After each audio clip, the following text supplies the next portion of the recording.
Glória a Deus, amém? Amém. A paz do Senhor para os irmãos, amém? Amém. Glória a Deus, louvado seja o nome do Senhor.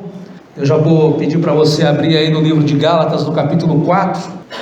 E eu estava ali atrás, vendo as crianças tendo aula, e a gente fica vendo como é importante seguir aquilo que a palavra fala. Ensina o menino o caminho que deve andar, e quando ele envelhecer não se desviará dele. E eu estava ouvindo uma história, um testemunho esses dias, de uma pessoa que nasceu na igreja e que desviou na sua adolescência, e na sua juventude teve uma experiência espiritual, viu uma pessoa cair endemoniada do lado dele e querendo interagir com ele, e ele tanto tempo longe da igreja, tanto tempo longe da presença de Deus, mas naquela hora ele falou: eu te repreendo em nome de Jesus, Jesus me salva, Jesus me ajuda, e saiu correndo. Ou seja, na hora da necessidade ele lembrou das aulas que ele teve na igreja, na hora da dificuldade ele lembrou o caminho, porque a Bíblia fala que em nós tem uma semente, amém, amado? Tem uma semente dentro de você, e quando você traz o teu filho para aprender a palavra de Deus, uma semente é colocada no coração dele, uma semente de Deus, e na hora da dureza, da dificuldade, ele vai lembrar a quem ele deve clamar, quem ele precisa buscar, e certamente voltará, porque conhece o caminho, porque foi plantado algo no coração dele. E por isso que é tão importante esse trabalho com as crianças da igreja, porque querendo ou não, irmãos, o mundo que nós vivemos, por mais que ele pareça ser totalmente físico, mas nós temos uma relação com o mundo espiritual, nós temos uma relação que não dá para poder desvincular, e nós temos que olhar para nós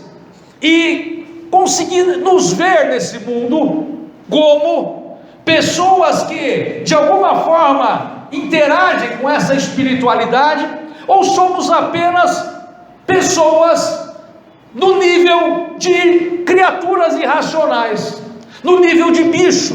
Bicho não está preocupado, cachorro não está preocupado com nada espiritual, nada. Os pássaros não estão preocupados, eles não têm esse discernimento para entender, eles não têm, a não ser que haja uma forçação, como fala ali na palavra de Deus, no livro de Marcos, no capítulo 5, quando o endemoniado gadareno, ele fala, nos manda lá para aqueles porcos, e Jesus autoriza, e os porcos começam a receber aqueles espíritos malignos, e eles se jogam no precipício e se matam afogados. Mas animal não tem essa percepção, e tem pessoas que têm umas mais, outras menos, e outras pessoas que não se importam. Só que eu preciso entender o meu lugar nesse mundo, amém? E querendo ou não, o mundo espiritual, ele sempre vai influenciar a minha vida, ele sempre vai influenciar a sua vida. As pessoas, elas tentam esquecer, as pessoas, elas tentam mascarar, elas tentam esconder a influência que esse mundo espiritual tem sobre nós, e é uma influência grande, é uma coisa grande, que influencia a nossa vida, e eu preciso enxergar nesse mundo. Tem pessoas que vêm na igreja de uma forma seca, de uma forma animal, no sentido de não ter qualquer percepção, qualquer sentimento, e senta aí, e canta a música de uma forma mecânica, e ouve a palavra de uma forma mecânica, e se levanta e vai embora, e olha e fala: olha, eu não sei o que está acontecendo, eu não sinto a presença de Deus, eu não senti a presença de Deus. Mas quando eu entrar, principalmente nesse lugar de adoração, eu tenho que entrar como um ser espiritual, eu tenho que entrar entendendo que a palavra de Deus fala que se você clamar, falar Senhor, Ele diga, meu filho.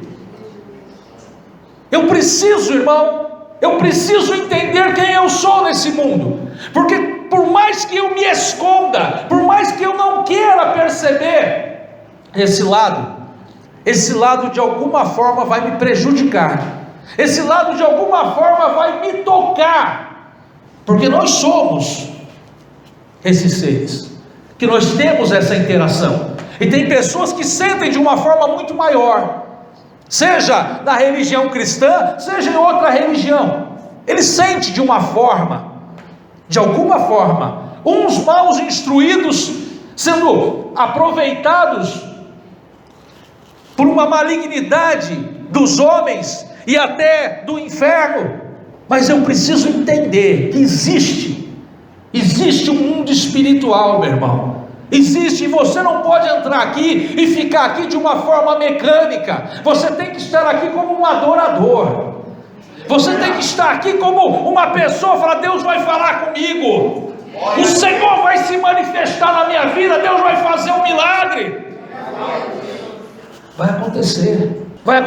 Esses dias eu estava ouvindo um testemunho a respeito de dois homens que tinham um negócio, e o seu negócio estava à beira da falência, e o negócio era num prédio, e estava à beira da falência, e as duas pessoas, que eram dois irmãos sócios, combinaram de botar fogo na sua loja, para receber o dinheiro do seguro, e na madrugada se juntaram para poder botar fogo na loja. Em cima tinha um prédio residencial, e embaixo tinha 4, 5 lojas, e eles combinaram de botar fogo na loja.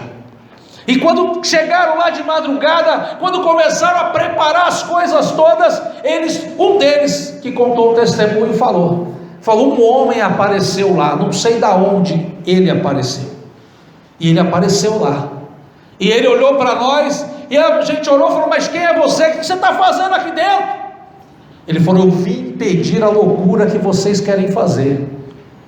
E por um instante ele começou a falar, e eles começaram a imaginar aquilo que o homem estava falando, e eles começaram a ver não só a loja deles pegando fogo, mas o prédio inteiro pegando fogo, e um monte de pessoas morrendo e sendo queimadas. E eles caíram de joelho, e aquele homem falou: procure fulano de tal, que era um pastor da cidade. E eles procuraram, receberam Jesus, se batizaram, se tornaram pessoas de Deus, porque existe um mundo espiritual acontecendo ao teu redor, e você não está percebendo. Existe uma malignidade apertando a vida das pessoas, e as pessoas ficam achando que é coisa da vida, que é uma coincidência, que é um acaso. Não é. E eu preciso entender o meu lugar nesse mundo, eu preciso entender. Você olhar para Deus e falar: Senhor, por que eu estou aqui? Por que eu fui chamado? Por que você foi chamado? Por que você está aqui? Você está aqui simplesmente para você vir aqui de uma forma mecânica, sentar, levantar e ir embora? Porque o Evangelho chegou na sua vida de uma forma tão clara. Por quê? Porque Deus quis te levantar como intercessor nessa terra, porque Deus quis escolher você, para Deus fazer coisas grandes através da sua vida.